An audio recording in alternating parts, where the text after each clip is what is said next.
नमस्कार दोस्तों, स्वागत है आपका बालाजी एस हिंदी क्लास में। प्यारे दोस्तों, आज हम इस क्लास में भूगोल का अध्ययन करेंगे। भूगोल की थ्योरी क्लास होगी और ये क्लास बहुत ही इम्पॉर्टेंट होने वाली है क्योंकि अभी जो अरिहंत प्रकाशन के द्वारा एनसीईआरटी के सारे एनसीईआरटी सिलेबस से जो बुक्स एक न्यू निकाली है, अभी एनसीईआरटी न्यू और ओल्ड का जो समावेश में किया गया है, जो इस समय मार्केट में धूम मचा रही है और बहुत लोगों की पसंद है क्योंकि इसमें ऐसे ऐसे टॉपिकों को रखा है जहां से क्वेश्चंस बनते हैं, जहां से एनसीईआरटी के क्वेश्चन बनते हैं, उन टॉपिकों को और उन विषयों को इसमें समाहित किया है दोस्तों। तो ये भूगोल की बुक है। अगर आप लोग इसको 1 से 2 बार वीडियो सारी बुक्स का देख लेते हैं तो चाहे जो एग्ज़ाम हो एनसीईआरटी से क्वेश्चन बनते हैं तो इससे ज़रूर आपको देखने को मिलेंगे। तो चलिए दोस्तों स्टार्ट करते हैं। ये भूगोल का पार्ट 1 है जो कि पहला पार्ट से जो है ये थ्योरी क्लास है, बहुत ही इम्पोर्टेंट होने वाली है दोस्तों। मार्केट में ये बहुत ही सेल भी हो रही है और ये इम्पॉर्टेंट है। इसमें जो है आपका आरओ एआरओ के लिए भी महत्वपूर्ण है, यूपी ट्रिपल एससी में जो एग्ज़ाम्स होते हैं उसके लिए भी बहुत महत्वपूर्ण है और जूनियर असिस्टेंट के लिए भी महत्वपूर्ण है। यूपी के जितने भी आपके जो है निम्न लेवल के या 1 डे एग्ज़ाम होते हैं या यहाँ तक कि पीसीएस के लिए भी आपको ये महत्वपूर्ण किताब साबित होगी अगर आप लोग इसको देख लेते हैं। तो चलिए ज़्यादा बात ना करते हुए हम अपने टॉपिक पे आते हैं और अपने विषय का अध्ययन करते हैं। तो एनसीईआरटी जो न्यू और ओल्ड का समावेशन किया गया है, तो ये पहला पार्ट है आपका भूगोल एवं भूगोल एक विषय के रूप में। देखिए विश्व का भूगोल पहला आपका स्टार्ट होगा, उसके बाद भारत का भूगोल स्टार्ट होगा। तो देखिए इसमें स्रोत देखिए लिखा हुआ कहाँ से है। Class 6 new old chapter NCERT chapter 1 भूगोल एक विषय के रूप में है और क्लास 6 से न्यू एनसीईआरटी चैप्टर 1 मानव भूगोल प्रकृति एवं विषय के खेल क्षेत्र से है। यानी जो आपका पुरानी एनसीईआरटी थी और न्यू एनसीईआरटी का समावेश किया गया है। बहुत ही अच्छी तरीके से इसमें टॉपिक समावेश किए गए हैं। तो चलिए स्टार्ट करते हैं। पहला हमारा है भूगोल। भूगोल के बारे में जानेंगे। देखिए ये है हमारा भूगोल का सामान्य अर्थ पृथ्वी का वर्णन होता है दोस्तों। क्या होता है? भूगोल का सामान्य अर्थ दोस्तों पृथ्वी का वर्णन होता है प्यारे दोस्तों। सर्वप्रथम प्यारे दोस्तों भूगोल शब्द का प्रयोग इरेटास्थनीज एक ग्रीक विद्वान थे ने 276 से 194 ईसा पूर्व में किया था दोस्तों। यह शब्द ग्रीक भाषा के 2 मूल शब्द जियो पृथ्वी एवं ग्रोफियो वर्णन से मिलकर बना है। दोनों को एक साथ रखने पर इसका अर्थ होता है पृथ्वी का वर्णन। पहले दोस्तों भूगोल के लिए अंग्रेजी शब्द जियोग्राफी है जिसकी शाब्दिक परिभाषा होती है पृथ्वी था इसके ऊपर जो कुछ भी है उसके बारे में लिखना या वर्णन करना। अगला है 19वीं शताब्दी के प्रारंभ में भूगोल का विषय के रूप में अध्ययन प्रारंभ हुआ। जर्मन भूगोलवेत्ता एबी हम्बोल्ट तथा कार्ल रिटर ने इसमें पथ प्रदर्शक के रूप में कार्य किया है दोस्तों। इंपॉर्टेंट है दोस्तों। भूगोल पृथ्वी के धरातल, इसके स्वरूप, भौतिक लक्षण, राजनैतिक विभाजन, जलवायु, उत्पादन, जनसंख्या, पर्यावरण और समस्याओं के अध्ययन का विज्ञान है दोस्तों। मानव प्रकृति का एक अंगभूत भाग है तथा यह प्रकृति पर अपनी छाप छोड़ता है। अगला पॉइंट, बहुत अच्छे अच्छे टॉपिकों को इन्होंने इसमें क्वेश्चन बनने वाले, जहाँ से क्वेश्चन बनने वाले हैं वही टॉपिकों को और वही लाइनों को इन्हें इसमें समाहित किया गया है। प्रकृति मानव जीवन के विभिन्न पक्षों को प्रभावित करती है। इसकी छाप उसके वस्त्र, आवास, व्यवसाय आदि पर देखी जा सकती है। मानव ने अनुकूलन तथा अपरिवर्तन के माध्यम से प्रकृति से समझौता किया है। भूगोल विविधता को समझने तथा समय पर स्थान के संबंध में भिन्नताओं को उत्पन्न करने वाले कारकों की खोज करने की क्षमता प्रदान करता है दोस्तों। आगे देखते हैं। अब भूगोल की परिभाषाएं, ये दोस्तों इंपॉर्टेंट परिभाषाएं हैं। क्योंकि परिभाषाएं अक्सर एग्जाम में पूछ ली जाती हैं। रिचर्ड हार्टसोन के अनुसार भूगोल का उद्देश्य धरातल की प्रादेशिक क्षेत्रीय भिन्नता का वर्णन एवं व्याख्या करना है। अल्फ्रेड हेटनर के अनुसार भूगोल धरातल के विभिन्न भागों में कारणात्मक रूप से संबंधित तथ्यों में भिन्नता का अध्ययन करता है। दोस्तों, ये परिभाषाएं हैं, इनको आप जरूर रट लेना क्योंकि ये कहीं ना कहीं एग्जाम में बन जाती हैं। चलिए, एक समाकलन विषय के रूप में भूगोल। भूगोल एक विश्लेषणात्मक विषय है जो क्षेत्रीय स्तर पर संश्लेषण का प्रयास करता है। इसके उपागम की प्रकृति समग्रात्मक है। यह ऐतिहासिक घटनाओं की विवेचना कर भौगोलिक व्याख्या करता है। जैसे भारत में हिमालय का एक महान अवरोध के रूप में देश की रक्षा करता है। भू आकृति, जलवायु, वनस्पति, आर्थिक क्रियाएं, व्यवसाय एवं संस्कृति विकास ने ऐतिहासिक पथ का अनुसरण किया है। यह प्राकृतिक था सामाजिक विज्ञानों से घनिष्ठता से जुड़ा है, जो अध्ययन के विविध तंत्र एवं उपादानों का अनुसरण करता है, जो इसे अन्य विषयों से अलग करता है। दोस्तों, अगला है मानव पर्यावरण संबंध के रूप में भूगोल। 20वीं शताब्दी के प्रारंभ में भूगोल मानव और पर्यावरण के पारस्परिक संबंधों के रूप में विकसित हुआ है। इसे लेकर दो पृथक विचारधाराएं थी दोस्तों, जो निम्नलिखित हैं। एक तो संभावनावाद, दूसरा नियतिवाद।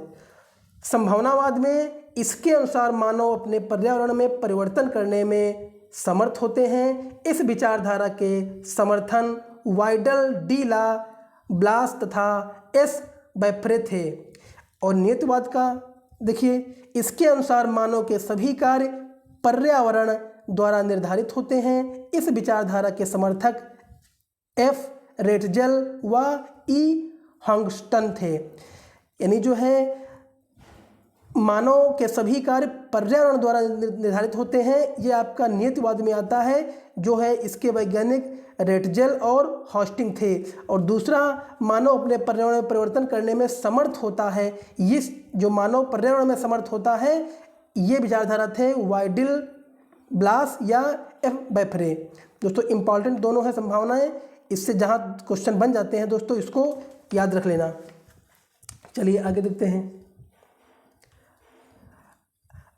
मानव पर्यावरण संबंध से संबंधित अन्य परिभाषाएं देखिए। मानव का प्राकृतिकरण और प्रकृति का मानवीकरण के संबंध में प्रस्तुत अवधारणाएं निम्न हैं। एक तो पर्यावरणीय निश्चयवाद। मानव आरंभिक अवस्था में प्रकृति की शक्तियों से अत्यधिक प्रभावित हुआ है तथा उससे स्वयं को प्रकृति के आदेशों के अनुसार समायोजित कर लिया है।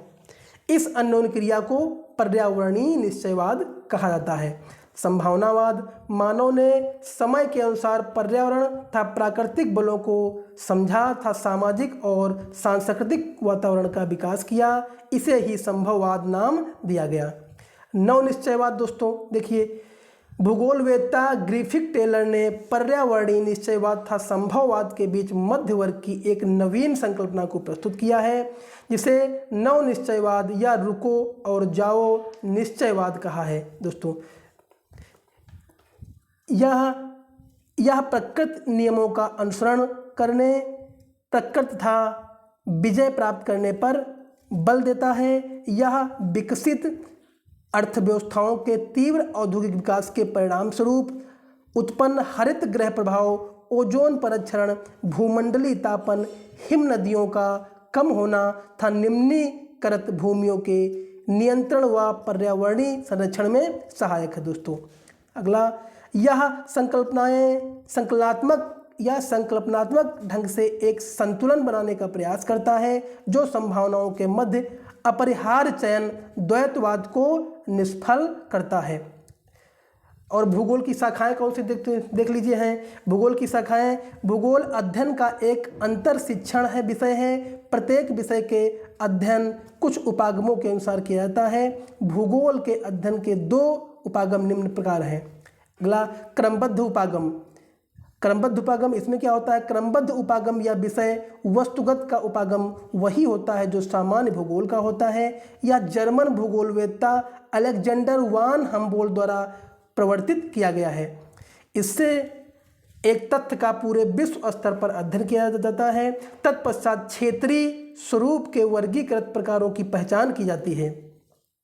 विषयगत, वस्तुगत या क्रमबद्ध उपागम पर आधारित भूगोल की शाखाएं निम्नलिखित हैं। कौन कौन सी हैं भूगोल की शाखाएं? देखिए, आप भौतिक सिद्धांत दर्शन, एक तो आपका भौतिक सिद्धांत दर्शन, विधि एवं तकनीकी और मानव। तो भौतिक में क्या क्या आता है? देखिए, जलवायु विज्ञान, जल विज्ञान, भू आकृति विज्ञान और मृदा भूगोल। और सिद्धांत और दर्शन शास्त्र में क्या आता है? भौगोलिक चिंतन दोस्तों, भौगोलिक चिंतन, मानव पारिस्थितिकी, भू एवं मानव पारस्परिक क्रियाएं दोस्तों। और विधि या तकनीकी में क्या आता है? देखिए, मानव चित्रकला, मात्रात्मक तकनीकी, क्षेत्रीय सर्वेक्षण विधि और भू संरचना। और भू संरचना में आपके GIS, GPS, LIS ये आते हैं। और देखिए, मानव में क्या क्या आता है? मानव में आपका सामाजिक एवं सांस्कृतिक, ऐतिहासिक, अगला संख्या एवं बस्ती, राजनैतिक, आर्थिक, इसी में आर्थिक का एक पार्ट हो जाता है, कृषि, औद्योगिक, पर्यटन, व्यापार एवं परिवहन, अवसंरचना और सेवाएं। और जनसंख्या एवं बस्ती में ग्रामीण और नगरीय आ जाते हैं। तो दोस्तों, ये भूगोल की कुछ शाखाएं हैं।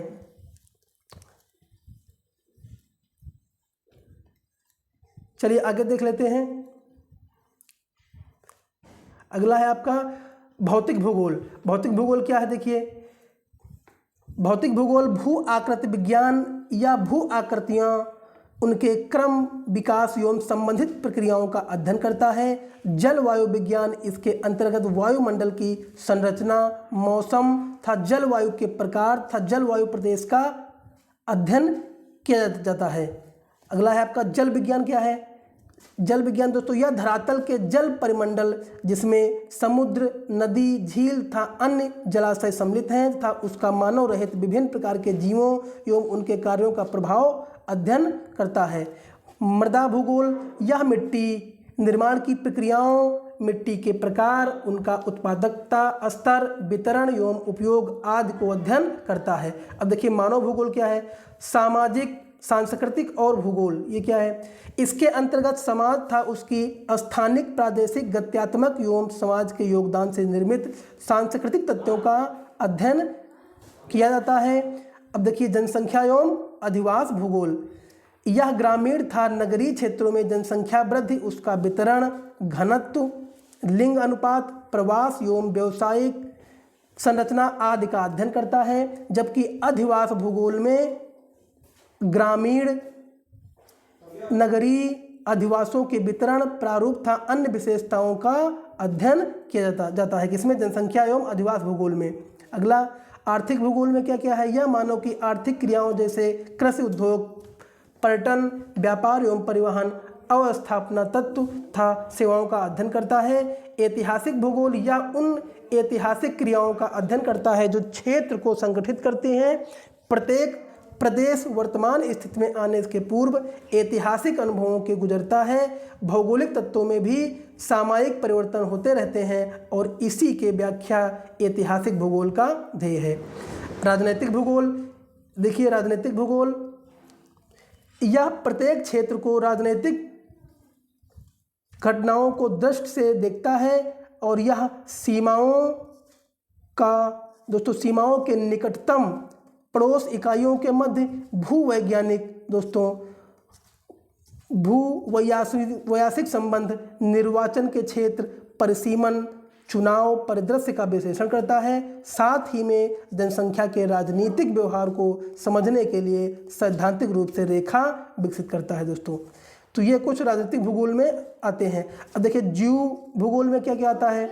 भौगोलिक भूगोल, भौतिक भूगोल एवं मानव भूगोल के अंतरापृष्ठ के फलस्वरूप जीव भूगोल का अभ्युदय हुआ है। इसके अंतर्गत दोस्तों निम्नलिखित शाखाएं सम्मिलित हैं। जीव भूगोल, इसमें पशुओं एवं उनके निवास क्षेत्र के स्थानिक स्वरूप एवं भौतिक भौगोलिक विशेषताओं का अध्ययन किया जाता है दोस्तों।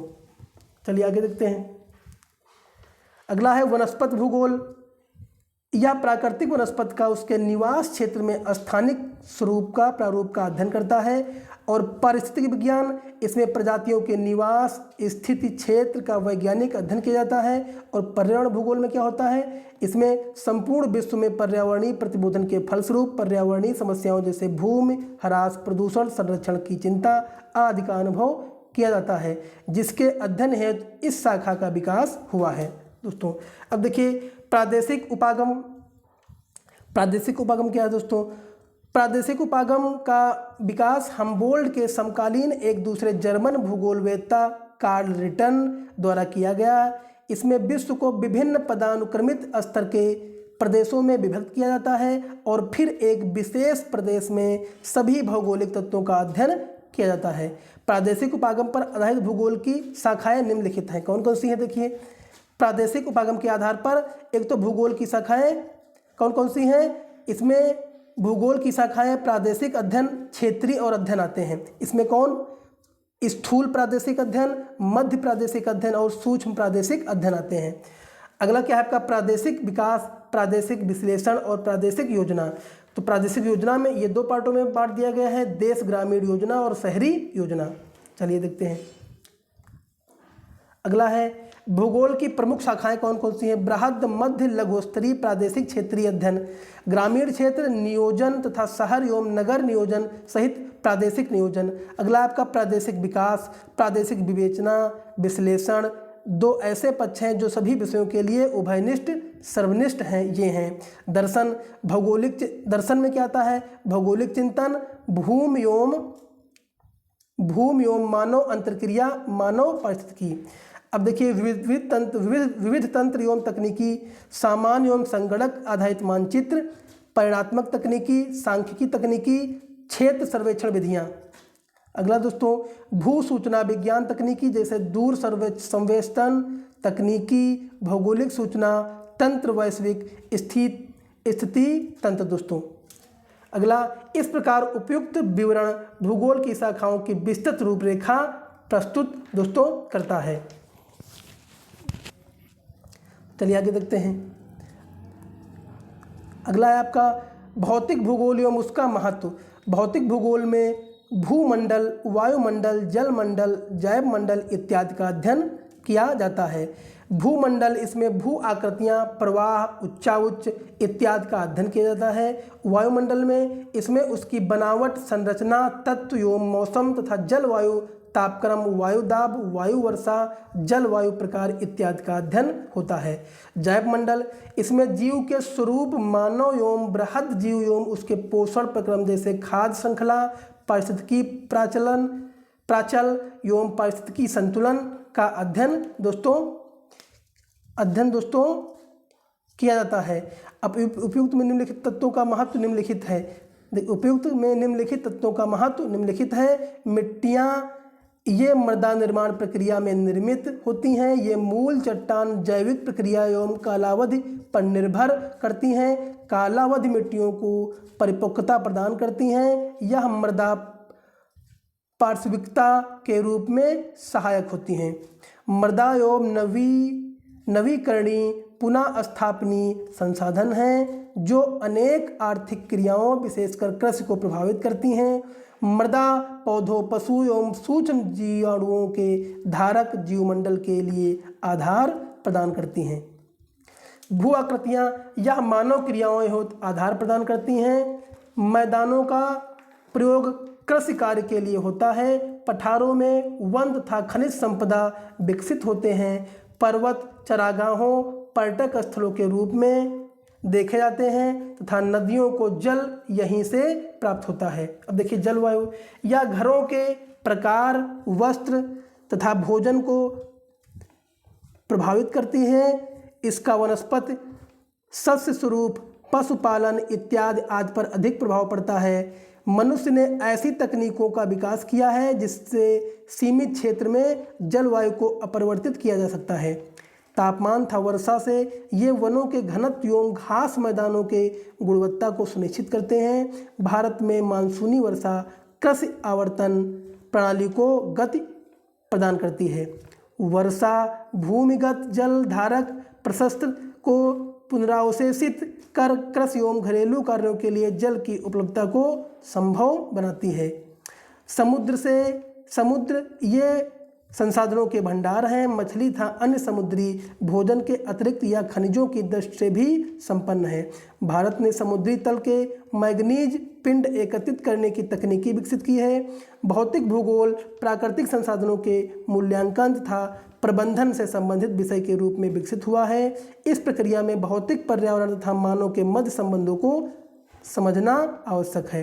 भौतिक पर्यावरण संसाधन प्रदान करता है एवं मानव एवं संसाधनों का उपयोग बेहतर भविष्य के लिए करता है। दोस्तों देखिए, मानव भूगोल के प्रकृति एवं विकास की प्रक्रियाएं।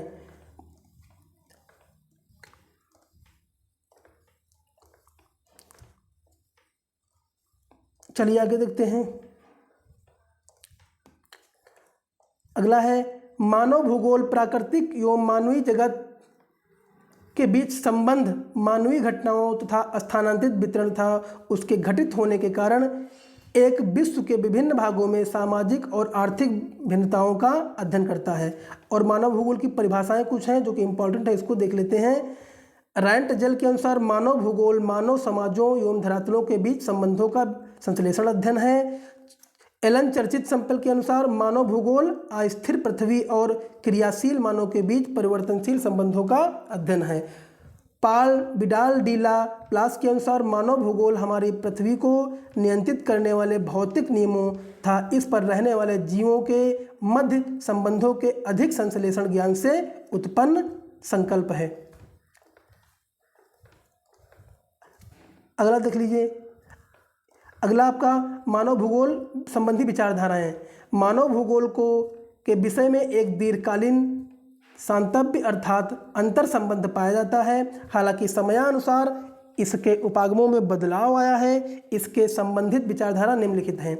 कल्याणपरक एवं मानवतावादी विचारधारा इस संबंध में मुख्य रूप से लोगों के सामाजिक कल्याण के विभिन्न पक्षों से होता है, जिसमें आवासन, स्वास्थ्य और शिक्षा जैसी घटक शामिल होते हैं।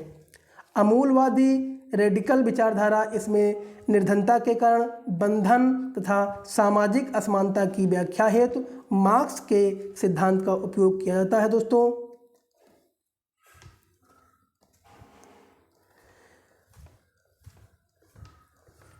क्योंकि समकालीन सामाजिक समस्याओं का संबंध पूंजीवादी के विकास से हो रहा है। अब देखिए व्यवहारवादी क्या है। इसके अंतर्गत प्रत्यक्ष अनुभव के साथ साथ मानव जातीयता, प्रजाति, धर्म इत्यादि पर आधारित सामाजिक संवेगों के बोध पर जोर दिया जाता है। दोस्तों ये अरिहंत का जो न्यू बुक है उसी के सारे टॉपिक्स हैं, उसी की ये बुक्स हैं। लेकिन ये अगर आप अपने आप से पढ़ते हैं तो शायद आपको इसको पढ़ने में आपको हिचकिचाहट महसूस हो या फिर आपको असुविधा हो, लेकिन अब किसी के द्वारा बोलते हुए अगर आप उसको सुन लेते हैं, पढ़ लेते हैं तो आसानी से आप परेशान भी नहीं होते हैं और आप पूरी किताब को रिवीजन कर सकते हैं। इसी तरह से मैं एक एक जो पहला चैप्टर का अध्ययन करेंगे, डिस्कस करेंगे। आप लोग जो ये 30 मिनट की या 25 मिनट की जो भी वीडियो हो इसको पर डे के रूप में अगर आप देखेंगे तो आप आसानी से 10-15 दिनों में ये सारे बुक का जो है आप अध्ययन कर लेंगे। और अगर ये 1 से 2 बार देख लेते हैं तो इसमें जितने भी टॉपिक इससे बनते हैं आप लोग क्वेश्चन सही कर सकते हैं। लाइन टू लाइन मैं आपको ये क्लास करवाऊँगा जो कि इम्पॉर्टेंट है। चलिए अगला देखते हैं। अतिरिक्त तथ्य। तमिलनाडु बोर्ड एवं नॉइस भूगोल को प्रायः मानचित्र निर्माण और अध्ययन की कला के रूप में जाना जाता है। देखिए ये भी टॉपिक कहीं ना कहीं आपको जानना जरूरी है। भूगोल को प्रायः मानचित्र निर्माण और अध्ययन की कला के रूप में जाना जाता है। भूगोल न केवल इस बात की खोज करता है कि पृथ्वी पर कहाँ है, क्या है, बल्कि यह भी बताता है कि पृथ्वी यहाँ क्यों है। भूगोल के अध्ययन के लिए व्यवस्थित दृष्टिकोण को नोमैथिक अप्रोच नाममात्र दृष्टिकोण के रूप में जाना जाता है। अगला, भूगोल अध्ययन के क्षेत्रीय दृष्टिकोण को वैचारिक भूगोल के रूप में भी जाना जाता है। यूनानी विद्वानों के अनुसार भूगोल का मुख्य उद्देश्य विश्व के विभिन्न भागों की भौतिक आकृतियों और दशाओं का वर्णन है। प्राचीन यूनानी विद्वान ने भौगोलिक धारणाओं के दो पक्षों को रखा था, जिसमें प्रथम गणितीय पक्ष था जो पृथ्वी की सतह पर स्थानों की अवस्थिति को केंद्रीय करता है। दूसरा यात्राओं तथा क्षेत्रीय कार्यों के द्वारा भौगोलिक सूचनाओं को एकत्र करता है। अगला, आर्थिक भूगोल संसाधनों की बंदोबस्ती और उपयोग के पैटर्न के अध्ययन से संबंधित है। दोस्तों, मौसम विज्ञान वायुमंडल की संरचना एवं परिवर्तनों पर बुनियादी जानकारी प्रदान करता है। भूगोल में अध्ययन की दो मुख्य विधियां क्रमशः क्रमबद्ध एवं प्रादेशिक हैं। दोस्तों, क्रमबद्ध उपगम क्या है? शाखाओं में भौतिक भूगोल, जैव भूगोल, पर्यावरण भूगोल सहित मानव भूगोल एवं भौगोलिक विधियां और तकनीकी शामिल हैं। और प्रादेशिक भूगोल की मुख्य एवं उपशाखाएं क्रमशः प्रादेशिक अध्ययन, प्रादेशिक विश्लेषण, प्रादेशिक विकास एवं प्रादेशिक नियोजन हैं। अगला देखते हैं, भूगोल का विकास। प्राचीन काल इस समय के विद्वान मानचित्र निर्माण एवं खगोलीय मापों द्वारा पृथ्वी के भौतिक तत्वों को समझते थे। आरंभिक यूनानी विद्वानों में होमर, हेरोडाट, थेल्स, अरस्तु तथा एरेटास्थनीज प्रमुख थे। दोस्तों, अगला इसमें पूर्व अध्ययन काल, ये है आपका पूर्व अध्ययन काल। यह काल 15वीं सदी के महत्व से 18वीं सदी के पूर्व तक चला। क्रिस्टोफर कोलंबस, वास्को डिगामा, मंगलन तथा थॉमस कुक इस काल के प्रमुख आवेशनकर्ता थे। वार्नियर, कांट, हम्बोल्ट और रिटर इस काल के प्रमुख भूगोलवेत्ता थे। दोस्तों, इस काल में भूगोल मानचित्र कला का विकास नवीन स्थलों की खोज और विकास के परिणाम स्वरूप एक वैज्ञानिक विकास के रूप में विकसित हुआ है। आधुनिक काल में देखिए, भूगोल 19वीं सदी के उत्तरार्ध का काल आधुनिक भूगोल का काल माना जाता है। रिटर और हम्बोल्ट का उल्लेख आधुनिक भूगोल के संस्थापक के रूप में। और नवीन काल में भूगोल क्या है? हार्टसार्न जैसे अमेरिका और यूरोपीय भूगोलवेत्ताओं ने इस दौरान आर्थिक योगदान दिया है। हार्टसार्न ने भूगोल को एक ऐसे विज्ञान के रूप में प्रभावित किया है जो क्षेत्रीय भिन्नताओं का अध्ययन करता है। दोस्तों ये आपका पहला पार्ट जो आपका था, पहला पार्ट चैप्टर आपका NCERT अरिहंत की जो प्रकाशन न्यू बुक आई है, ये पहला पार्ट दोस्तों था आपका।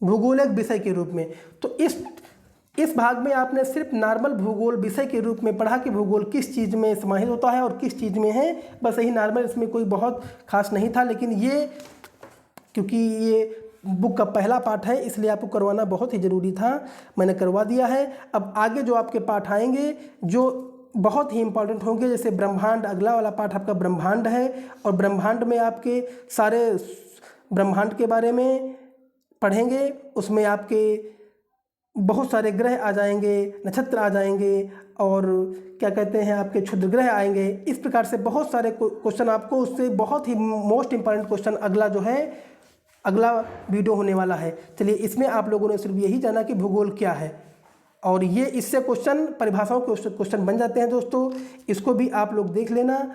अगर वीडियो अच्छा लगा हो तो लाइक करिए, कमेंट करिए और चैनल को सब्सक्राइब कर लीजिए। धन्यवाद।